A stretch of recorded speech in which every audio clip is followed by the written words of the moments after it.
الحمدللہ رب العالمین، الصلاۃ والسلام علی سید الانبیاء والمرسلین۔ محترم سامعین، خانقاہ بیت السالکین کی طرف سے السلام علیکم ورحمۃ اللہ۔ محترم سامعین، آج کل جو ہے یہ عام ہو چکا ہے، ہر تکلیف اور ہر پریشانی کو ہم لوگ جادو سمجھ بیٹھتے ہیں۔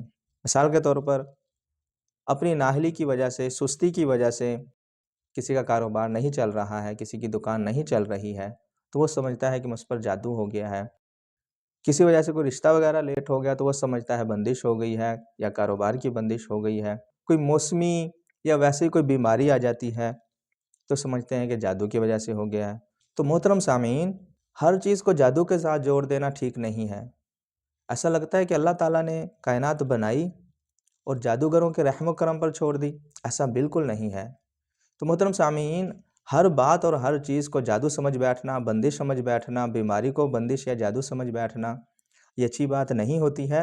نمبر ایک تو اپنی تشخیص کریں، ڈاکٹری تشخیص بھی کریں اور روحانی تشخیص بھی کریں۔ وہ روحانی تشخیص کا بھی طریقہ میں بتا چکا ہوں۔ اپنے معالج سے رابطہ کریں، ڈاکٹروں سے رابطہ کریں، ان سے ٹیسٹ وغیرہ کروائیں اگر بیماری وغیرہ کا مسئلہ ہے۔ اور یہ کاروبار وغیرہ کا نہ چلنا، دکان کا نہ چلنا، اور اس کے علاوہ شادی وغیرہ کی بندش وغیرہ جیسے ہو جاتی ہے، ہوتی ہے، میں یہ نہیں کہتا کہ نہیں ہے، ہوتی ہے، شادی کی بندش، رکاوٹ، نکاح وغیرہ میں رکاوٹ، یہ بندش کے ذریعے ہوتا ہے۔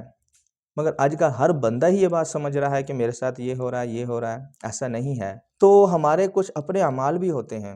الحمدللہ ہم مسلمان ہیں تو کچھ ہمارے ایسے اعمال ہوتے ہیں جو وقتی طور پر جیسے ہی ہم کرتے ہیں فوری طور پر اس کا رزلٹ جو ہے سامنے آ جاتا ہے۔ جیسے آج کل بہت سے ایسے گناہ ہیں جو ہمارے میں عام ہیں، تقریباً ہر دوسرا تیسرا بندہ ان گناہوں میں مبتلا ہو چکا ہے۔ جیسے رشوت ہو گئی، رشوت کا بازار گرم ہے، آپ سب کو پتہ ہے کون رشوت لے رہا ہے، سب کو پتہ ہے کہ یہ جو گناہ ہے کتنا عام ہے۔ رشوت ہے، سود میں دوسرا تیسرا بندہ مبتلا ہے، یہ ایسے بڑے گناہ ہیں۔ رشوت ہو گئی، سود ہو گیا اور زکوٰۃ کا نہ دینا، یہ بڑے بڑے گناہ اس طرح کے ہیں کہ اللہ تعالیٰ فوری طور پر اس کا جو رزلٹ ہے، اس کا جو وبال ہے، وہ اس بندے پر یا اس کے گھر پر یا اس کی اولاد پر آ جاتا ہے۔ تو ہمیں کیا کرنا چاہیے؟ جو ہمارے پیارے نبی حضرت محمد صلی اللہ علیہ وآلہ وسلم نے جن گناہوں کے کرنے سے منع فرمایا ہے، تو ہم مسلمانوں کا کام ہے ہم رک جائیں۔ ہم سب کو پتہ ہے ہمارے حالات کیا چل رہے ہیں، تو کس طریقے سے جو ہے وہ ہم گناہوں میں مبتلا ہو چکے ہیں،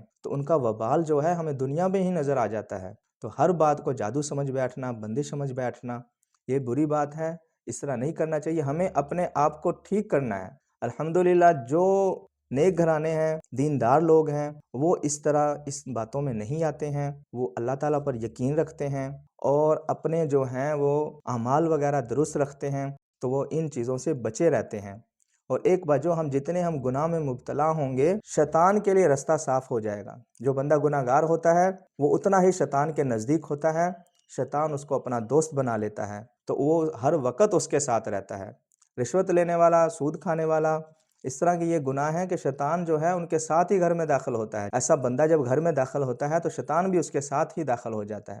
تو شیطان کا جو وار ہے اس پر بہت جلدی اثر کرتا ہے۔ تو ہمیں کیا کرنا چاہیے؟ اگر ہم اس طرح کے گناہوں میں مبتلا ہیں تو ہم توبہ استغفار کریں، اللہ تعالیٰ سے پکی سچی توبہ کریں اور اللہ تعالیٰ سے دعا کریں ہمیں اور آپ کو، اپنی اولادوں کو اس طرح کے بڑے گناہوں سے اللہ تعالیٰ ہماری حفاظت فرمائے۔